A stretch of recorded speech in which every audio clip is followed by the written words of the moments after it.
Hello, everyone. Welcome and welcome, Barbara McAfee. I had to learn her name because she was asking me if I can pronounce her name, and I believe we all have this problem in the world because if you know Barbara, my surname, my ex surname, you will laugh because he's Slovak and it's very long. So I don't think anyone can pronounce my surname. So it's a great start. I love that. And look, I would love for everyone who is listening today to just really listen to Barbara because I believe what she is teaching, she also preaches. I think that's the better way to say it because of her voice and how she communicate, how she express herself, and how she actually kind of share her message. It will be very interesting for everyone who is maybe in a coaching industry or leader or any executive that needs to put out there the message, and share the vision and speak authentically. I believe we will cover all these things today with Bara, who is a voice coach, author, speaker, performer with over 30 years of experience, and she published some beautiful books, and I'm just looking forward to this conversation. So welcome, Barbara. Thank you so much for that invitation. And yes, names can be a challenge for almost any of us, especially since it's one of the first things we say to people. Yes. I Yeah. struggled for like 38 years and I was so happy when I got married. I was like, yes, I'm changing name and it's from the most difficult name to most easy and simple ways name. So it's really good transformation. Yes, I agree. Perfect. So yeah, Barbara, tell us a little bit about you, your background. How did you become a voice coach? What brought you into that idea that people, need that express themselves, voice themselves, and communicate better? Like, what brought you into the idea, and how did it all kind of come to the life?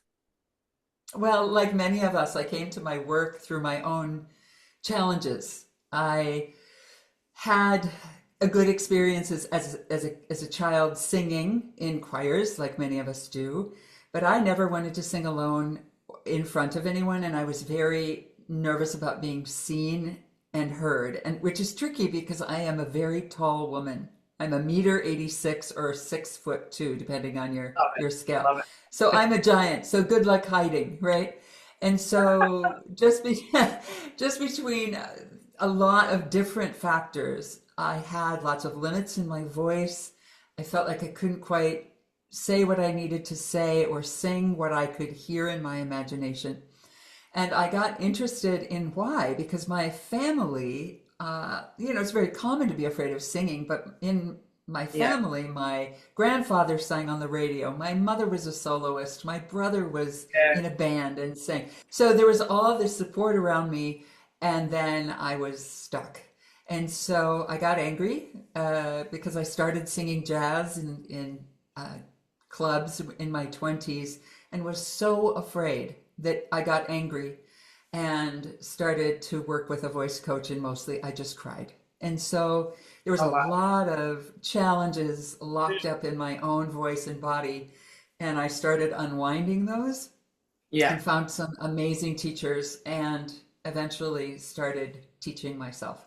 Yeah, I love that. And I will probably tap into that what you said because I felt like I was going through that kind of stage of I don't know how to communicate. I almost felt like I had the potato in my throat. And when I was going to Yes. say something or share something, even though I was in audience and I wanted to just, share or raise my hand and share something. So why I was feeling that way, like what actually is that? How you like you felt the same way, right? Like you didn't know how to voice yourself or speak or say what you want to say. And it always sounds different when out loud, when you share that like it sound in your head and oh my god, I experienced that with singing. Of course my singing in my head just sounds so perfect. so why is that? What's holding that voice away from being fully expressed? There are so many things.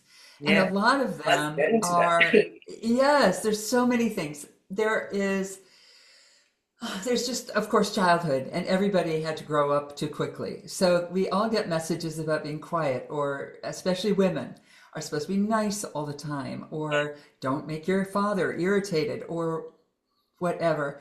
So there's sometimes family stuff that happens, Yeah. abuse, or even just stuff. And then there's cultural things about how you're supposed to be a good woman, a good man, a good person, a good leader, a good, I don't know what. And that layers on there. And then sometimes people get some sort of injury. You know, that's not as common, but there's sometimes people get Yeah. hurt somehow. And then different languages make our voices sound different. I bet you sound different in your original language than you do in English. Yeah, absolutely. Yeah. Yeah, you sing a different song. So language, culture, mood, all kinds of things affect the voice. And most of us don't notice that we have more than what's coming out of our mouth right now. We feel sort of like, oh, that's just the way it is. And it isn't. It's much bigger than we imagine, but we mostly don't have any opportunities to explore beyond the everyday normal thing that has been kind of put together really by accident and Yeah. often not very much to our advantage. Yeah, I love that. So there are a few different layers of us to being able to express ourselves, and all those blockages can be trauma experiences. Someone shut us down, or we say something stupid and we felt embarrassed. So all these small moments, I believe, build us up, right? And then you said there is a culture and expectations, I guess, because when you are a good leader, like what you actually say. So it is almost like we are run by fear, right? Like, so it's all that fear Yes. actually blocking us. So would you like to go deeper into it and maybe tell us your story, what you find out, what was blocking you and how you actually unlock it, and like what was your journey a little bit in more detail, so people can actually kind of see themselves in that, because I believe that's Mm. true for a lot of people that are listening. Well, it was a very, I feel so fortunate. I went to a voice workshop with members of the Roy Hart Center. It is a center in the south of France. And some teachers came to Minneapolis, where I lived for a long, long time. And I don't know why I went because I was so afraid. But my teacher at the time that I trusted said, okay, go to this. And I was like, okay.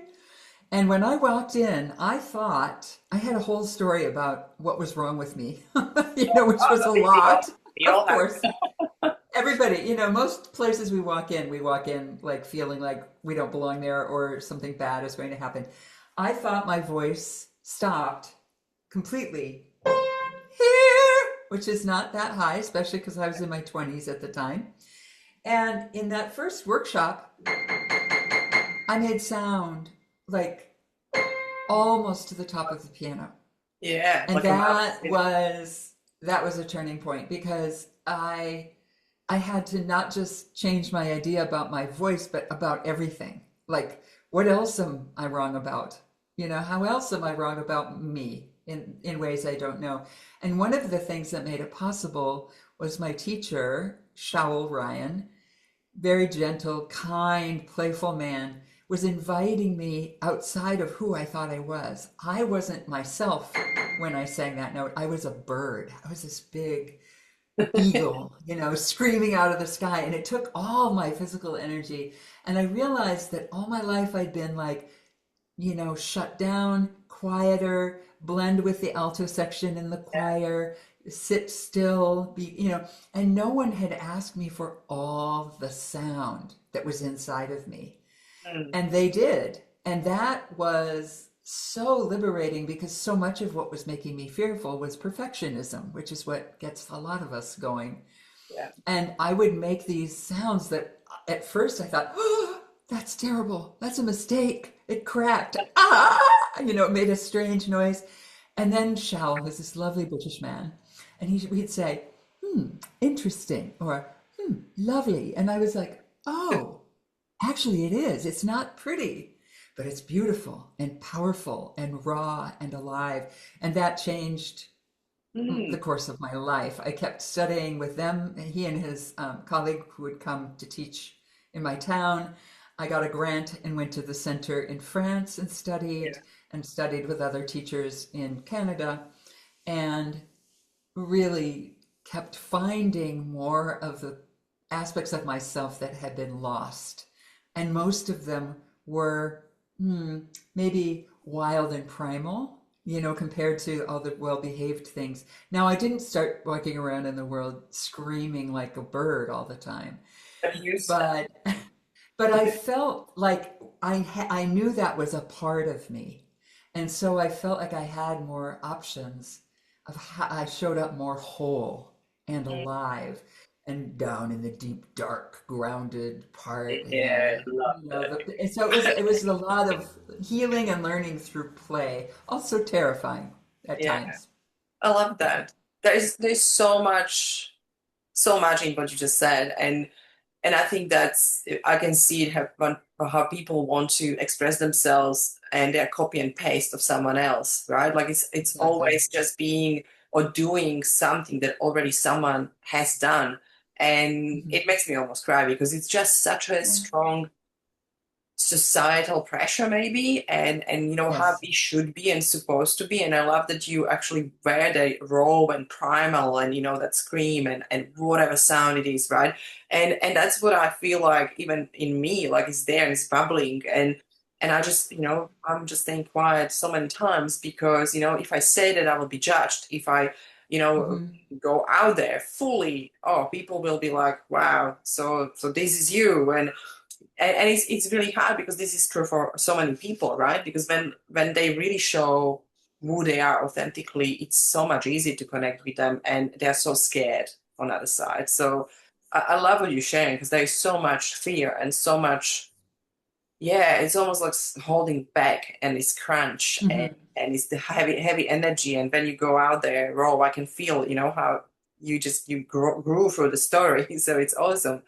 And so yeah, okay. So let's say some people now listening, and they found themselves like, yes, I have this desire to just going out there and finally be me and say things how they are and just fully express myself. So do you have techniques? Do you have some ideas where to start, what to do, and how to move through that journey? Well, I always start, well, I made a framework out of what I was learning from these Oh, perfect. teachers at the Roy Love Hart that. Center.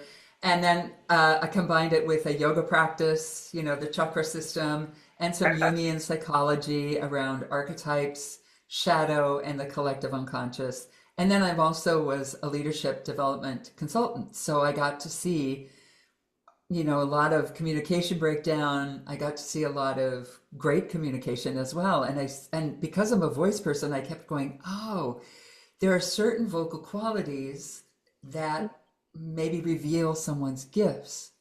And so I created this 5 elements framework that puts all of that together. And I've written 2 books about it, and I now teach it for have been teaching for a long time. And it holds up across culture, gender, class. I mean, it's so far it's held up really well. So I just would love to just Perfect. briefly introduce it to you, and then maybe we can talk about how a couple of specific things to do to get started. Yeah, amazing. So the premise there's a few premises underneath it. One is it starts with sound, like that work did with Yeah. me back in the 80s, beyond speaking and singing, because most of us don't ever go there unless we, um, yawn or we hit our thumb with a hammer.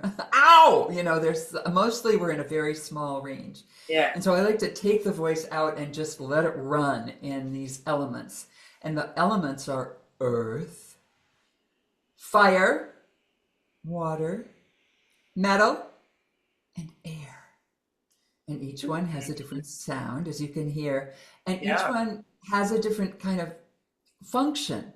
So, earth is great for projecting authority, Yeah. setting a boundary, and getting like really connected to your animal instinct, your gut, because it's kind of connected to your lower body. Yeah. Calm, solid, right? Like earth. Fire is more like fire in the belly. It's all about passion, and it's great for public speaking, and it really wakes up your body, really gets your Right. energy Yeah. going. Yeah. Yeah.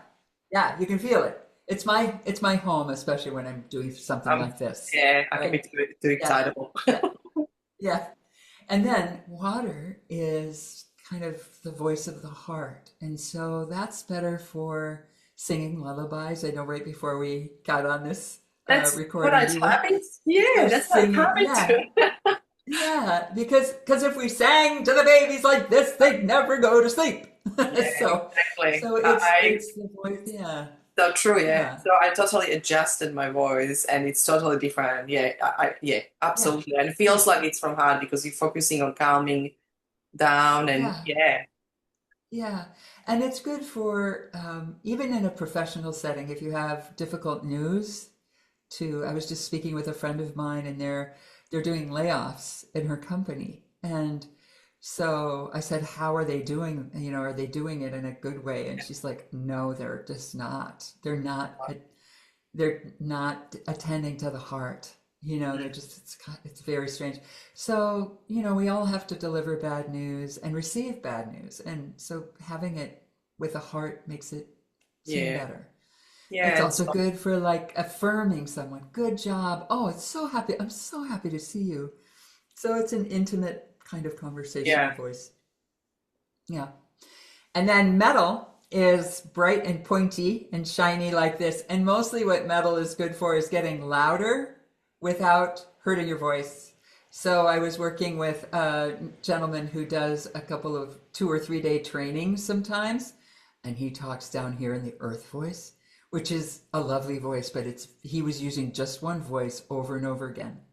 And Okay. when you do that with your body, you get repetitive stress injury. And you can Yeah. do that with your voice I, too, right?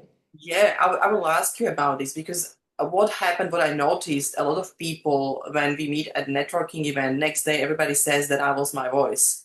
Or during Yes. the 2, 3 hours of streaming, because it's very loud room, people just talk and maybe it's music in behind, in background, and people try to just raise their voice. And I found myself to struggle after 1 hour or 2 hours. I struggled to actually talk because I Yes. feel like my voice is not anymore strong and I can't, yeah, can't be heard. So what is the magic? Like how to use metal? It's metal is that, yeah, that voice that we Yeah. need to tap into. So Yeah. It's very nasal. And you have a lovely earth voice, by the way, Alex. You have a gorgeous earth too voice. much earth voice. Well, compared to what? I mean, it's good until they're Thank all you. great until they're terrible, right? Thank you. It's a Yeah. lovely voice for podcasting, terrible for networking. Yes. And so, and Absolutely. terrible. And I used to be a caregiver for my sweet departed mother. She died a few years ago, but she would lose a hearing aid sometimes. And so I could talk to her like this. Sports coaches also use this. It's like, all right, listen up. We're going to do another. Blah, blah, blah, blah. It's all like right out of your nose Ah, area. okay. So come Yeah. on, we And can do so, this. I still yeah, earth. yeah. Yeah. Yeah, but it's a little. Sometimes I'll use a character like a cat, meow, meow, meow, to exaggerate, right? These qualities. Yeah. But I actually use different characters to exaggerate all of Perfect. them. That's the other thing. But so metal is good for getting loud without strain and getting really clear and focused. Also, I think if you speak more clearly, you might think more clearly as well. Yeah. And then finally, there's air, and air is good for Meditation. sharing stories. What did you say? I'm sorry, I didn't hear. Meditation or like Yeah, guiding people for yeah, yoga classes maybe or exactly. It can be, it's a yoga teacher voice, usually air and or water. It's like take a deep breath, but it's also good for telling stories because you're kind of taking people hearing. somewhere else, right? And Yeah. it's also good if you want to wake up people's imagination with a new idea. So you could be talking along and you'd say, I have an idea, or you can say, I have an idea. It's like, oh, what is that? Yeah, Yeah. Yeah. it's intriguing, yeah? For curiosity. So, Yeah. Yeah. Yeah. yeah, yeah. So those are the five. And I usually do use characters to isolate and exaggerate them just to sort of give people an opportunity to, Yeah. sometimes a big change is easier than a small one. Yeah. And the character helps you step outside of who you think you are. That's usually the voice is usually ready to go. The psyche, it's like, no, I have a low voice, or I'm a woman, or I blah blah blah blah blah, whatever. It's part of the story, but there's more outside there. So those are the five elements.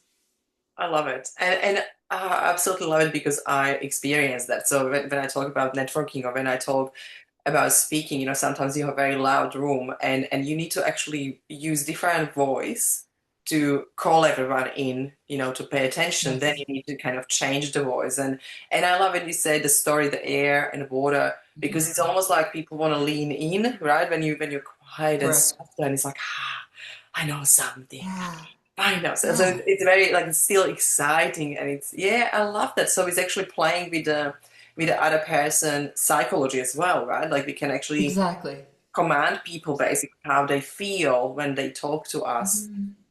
I Mhm. love that. And most of us, when something's not working, we just do more of it. Do you know? Yeah. We all know when we're not landing with someone, when something's not working. And Yeah. so some of us like might be coming with a lot of fire and passion and excitement, and it might be a bit much for someone. They you see them kind of back up and their eyes get a little big. And you might want to just shift into water and say, well, we're just looking for a connection. And it gets harder all the time because we're so exhausted and distracted. Yeah, Okay? absolutely. People are exhausted and distracted. So to be able to read, I think so much about what I'm going to say, and that's good. But it's very important to also think about, well, how am I going to say this? What's the setting? Who's my audience? What's the emotion underneath the words I'm saying? And how Yeah. can I convey that in a way that it will be understood by the people who I'm speaking to? Yeah, and I think that's very important point when we talk about speakers or facilitators or even coaches and people Mhm. that actually go share something on a stage. Because I think what you mentioned, I feel like it's also in negotiation or like you can use it in negotiation or you can use it in I guess team, right? Like when you know your team members. Yes. So you mentioned archetypes and some kind of probably personalities, right? So is there any like match that we can do? Because I know, for example, when you look at the disc, right, like behavioral profiles, you have dominant Mm. people, you use different voice, and now you have these people they just comply and they really want to have everything perfectly done. They're probably perfectionist. So again, you need Mhm. to talk to them in like really different way. And it's funny how you mirror, right? Like I mirror already you. I mirror already more Mhm. I guess I don't know even how to voice or how to say it. Like it's almost I feel like I'm acting, right? Like it's funny how Mm. we do that with people. So can you tell me more about that? Like how do we match people or how do you realize like who is actually in our audience or how you recognize those things?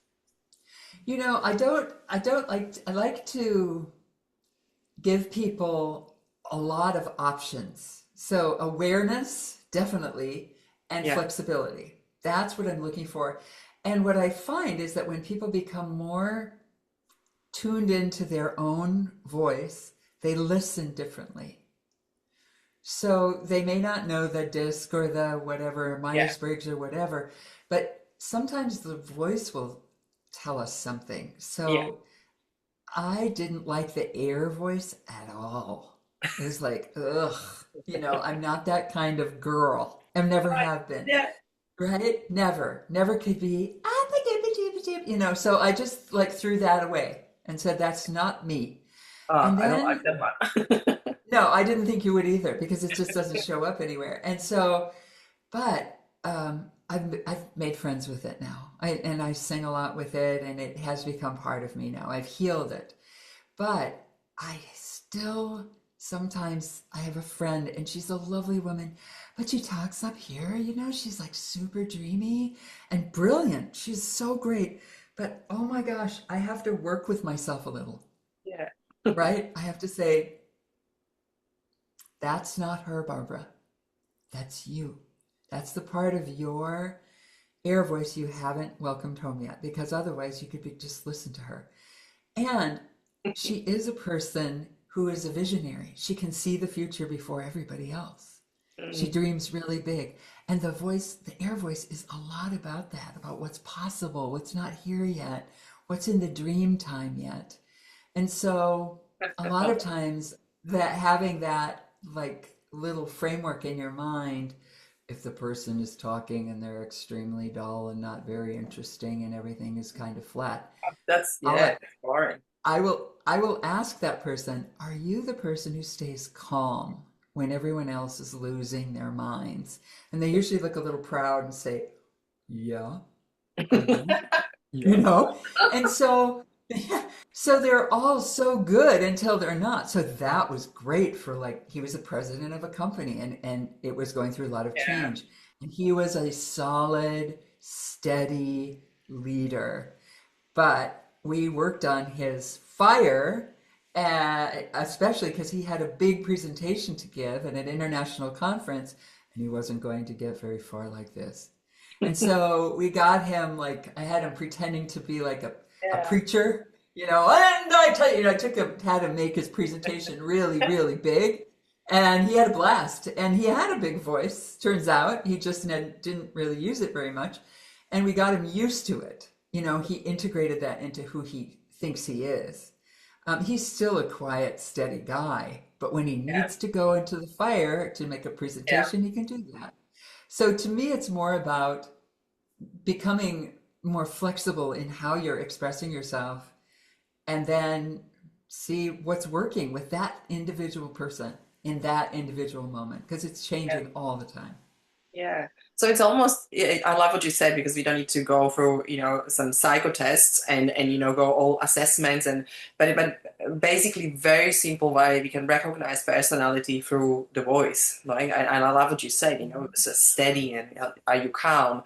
And you need that in leadership, right? So I think if leaders learn to access all of those voices Right. and basically come out as a different person almost, but it's still authentic because it's still you. It's just expression of you when you feel with people because a lot of people don't know how to be there as a human if they are leading people. And most of the time I have questioned, how to create a boundary with people that, I like, they're my colleagues, but I'm their leader and I don't want to become too much friend because then, it will be hard to do some, hard conversations or I will need to maybe say goodbye to them. It's just, it really becomes tough.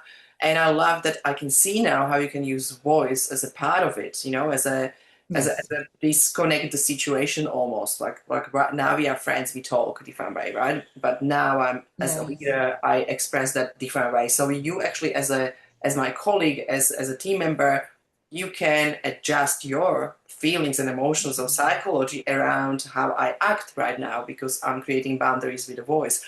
That's absolutely amazing. I it never heard, is.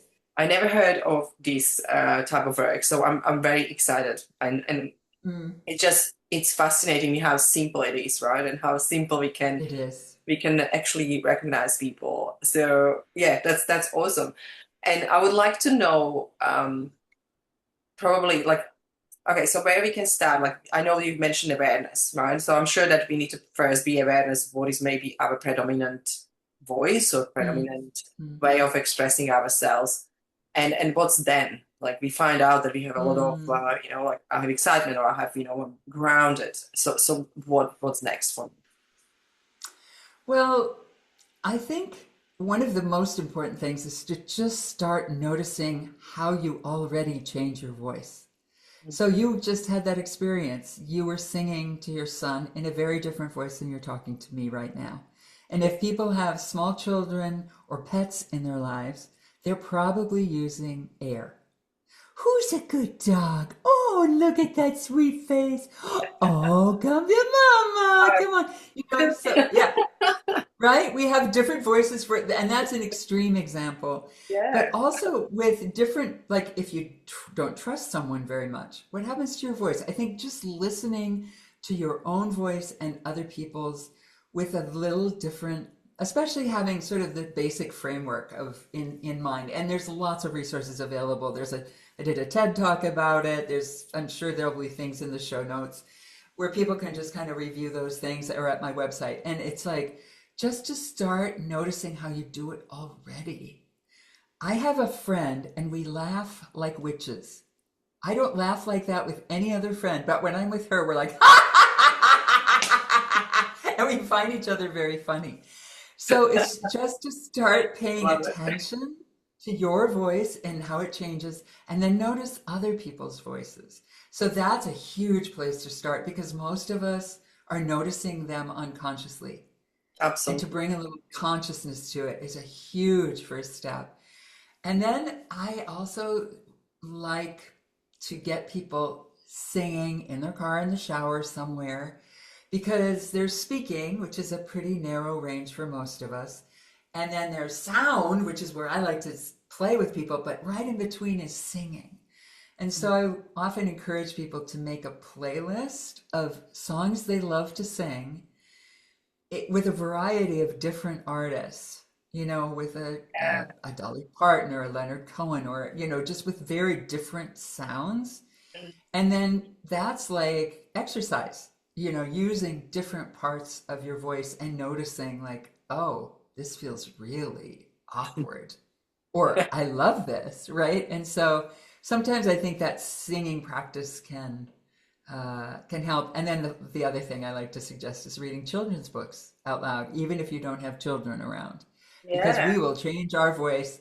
And then the giant said, fee, fi, fo, fo.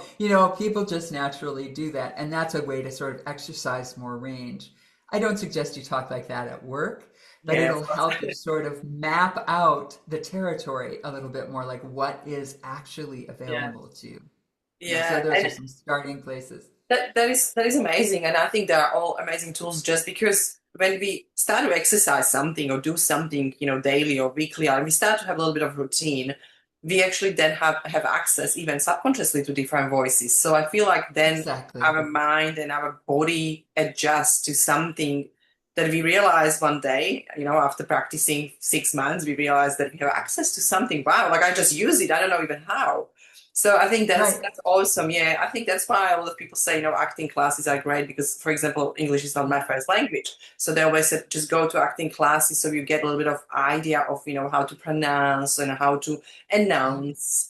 And that was my friend always teaching me is like, you need to announce, like Alex, nobody understands you. So I need to slow down and open my mouth because it's very different. Yes. In Slovak language, we don't do that. We just speak like that very fast. Nobody can understand us. So people are like, oh my God, like you need to slow down. So being aware and use all those small tricks, I love that. And there's something I notice as well in singing, and I'm sure a lot of people notice when is your natural voice, let's say grounding, or like you mentioned that is more Hmm. earth. There's the songs when there is this deeper, earthy, like strong kind of singing style. I can sing better than the other Hmm. ones. So it feels Right. like I can Right. sing, right? Like in that part of the song, I'm like, Yeah. yeah, I can sing, I'm good. And then you It's come, true. and you come to different part of song, you're like, oh my God, I can't do this. Like, how I do that? Yeah, Yeah.